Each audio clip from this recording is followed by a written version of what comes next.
இன்றைக்கி நம்ம பார்க்க போகிறது என்னென்னா எலுமிச்சையில் ஒரு வகை தான். அதாவது எரோக்கா லெமன் அப்படிம்பாங்க. இது வந்து சீட்லெஸ்ஸு, விதை இருக்காது. இதை நீங்கள் எல்லாம் பார்த்துருப்பீங்க. இருந்தாலும் நம்ம பார்க்குறது வந்து நான் நிறைய இடத்துல கொடியாக நிறையா காய்ச்சி தொங்கிருந்தது. இதில் ஒரு காய் தான் காய்ச்சிருந்தது. வாங்க அதை பற்றி பார்க்கலாம். இந்த எலுமிச்சை எரோக்கா லெமன் அப்படின்னு சொல்கிறாங்க. இந்த எலுமிச்சை பார்த்திங்கன்னா கலிஃபோர்னியாவில் அதிகமாக இருக்குது அப்படின்னு சொல்கிறாங்க. இது நம்ம ஒரு இடத்துல சிங்கப்பூரில் பார்க்க முடிஞ்சது. இந்த காய் பார்த்துக்கிட்டிங்கன்னா உள்ளங்கை அளவுக்கு பெரிய சைஸு காய் தான். இதை பார்த்தா கொடி எலுமிச்சைன்னு சொல்லுவாங்கள்ல, அதே மாதிரி தான் இருக்குது. ஆனால் அதில் வந்து பார்த்திங்கன்னா நிறைய காய் இருக்கும். இதில் வந்து அங்கே ஒரு காய் தான் இருக்குது. அதே மாதிரி காய் ரொம்ப சின்னதாக இருக்குது. பழம் பார்த்திங்கன்னா நல்லா உள்ளங்கை அளவுக்கு பெரிய சைஸ் காயாக இருக்குது.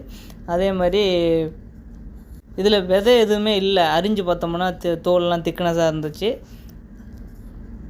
சாரும் அதிகமாக இருந்து. இந்த எலுமிச்சை நீங்கள் எங்கே பார்த்துருக்கீங்கன்னு கமெண்ட் பண்ணுங்கள். வீடியோ பிடிச்சிருந்தா சிட்டி சேனல் யூடியூப் சேனலை சப்ஸ்கிரைப் பண்ணுங்கள்.